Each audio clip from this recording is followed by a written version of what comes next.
channel, your trusted source for latest update across South Sudan and beyond. Well, in this video, we'll talk about three major stories. We'll talk about change to the peace agreement and election in South Sudan. Second, we'll talk about new decision in Unity State, remove tax on basic good, leadership change in Upper Nile State. We'll explain everything in simple terms. So before we proceed, I would like you to help the channel by subscribing, turn on the notification bell, so whenever we upload a new video, you can be notified. Let's begin our report with change to the peace agreement. Well, according to this report, the Transitional National Legislative Assembly, also known as the TNLA, is now working on new changes to the peace agreement signed in 2018. This agreement, called the Revitalized Peace Agreement, was created to bring peace and guide the country toward election.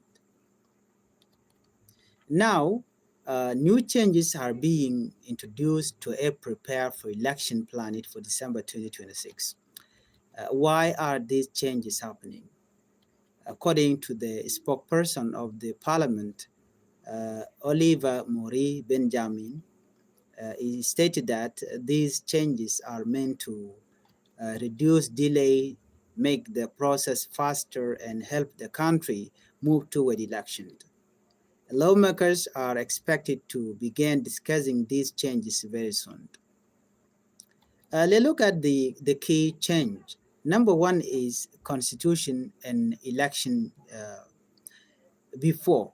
The 2018 peace agreement say the country must first have a permanent constitution before election.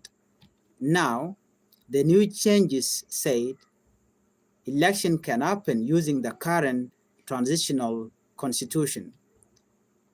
This means election may happen sooner without waiting for a final constitution. And second, national census. A national census was required during the transition period. Now, according to the information, the census will be delayed until after election. This means leaders are choosing to focus on election first and count the population later. The third change will be legal basis for election. Election are to follow a permanent constitution. Now they will follow the amended transitional constitution. This gives legal support to holding elections sooner. Well, let's look at the election law. Election law had to match a permanent constitution. They will match the current transitional system. Again, this speed up the process. And fifth, voter registration time. Voter lists are to be ready 6 months before election. But right now, this time is reduced to 3 months. This is a big change and may make preparation faster, but also more challenging. Another thing is supremacy clause. The peace agreement had the highest legal power over the law.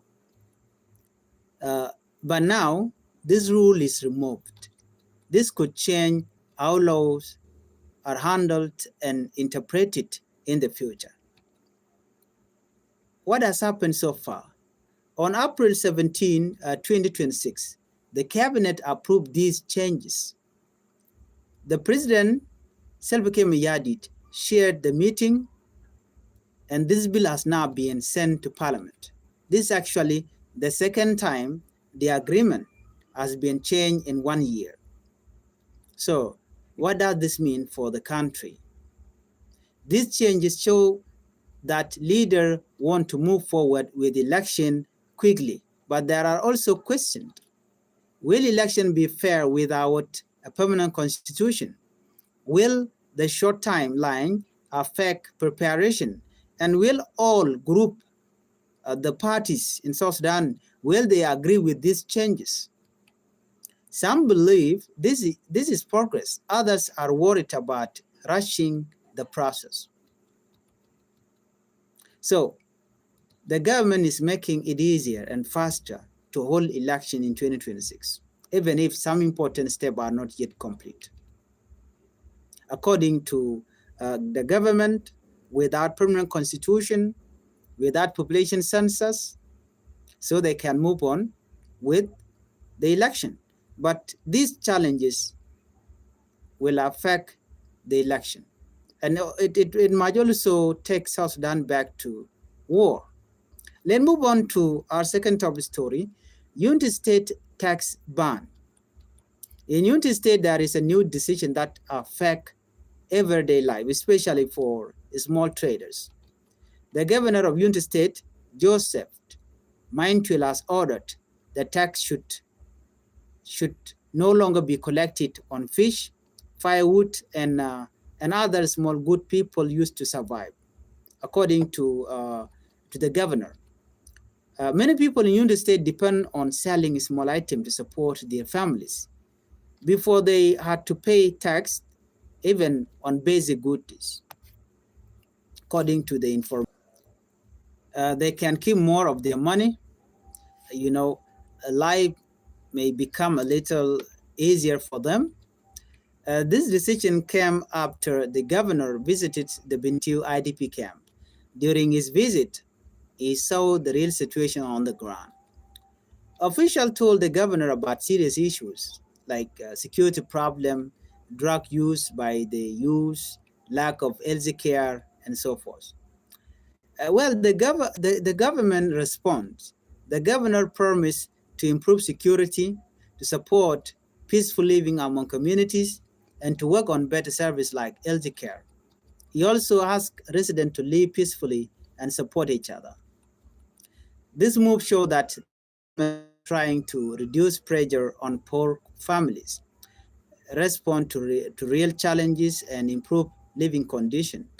But people will be watching to see if these promises are fully implemented.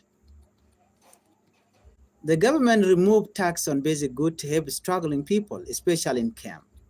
Let's move on to our third top story, leadership change in Upper Nile State.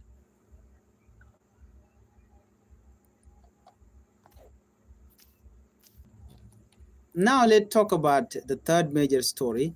There have been a big leadership change in Upper Nile State.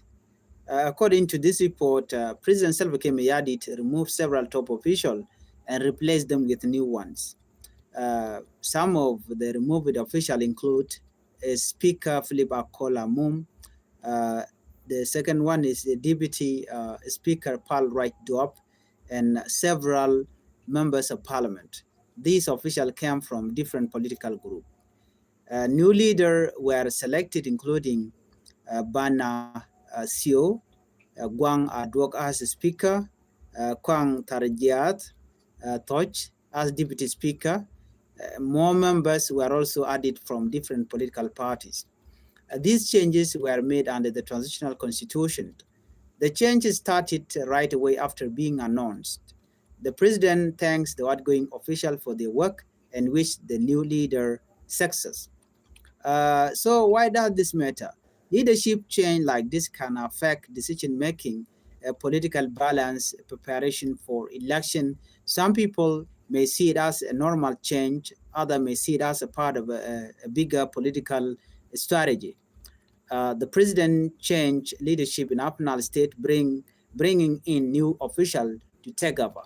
When we look at all these stories together, we see a clear picture.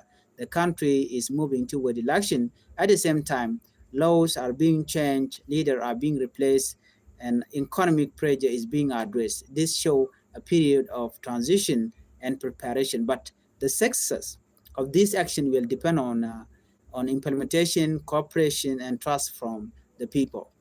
That's the latest update from South Sudan. What do you think about these changes? Do you believe the country is ready for election? Share your thought in the comment below. Don't forget to like this video, subscribe to the channel, share with others, and thank you.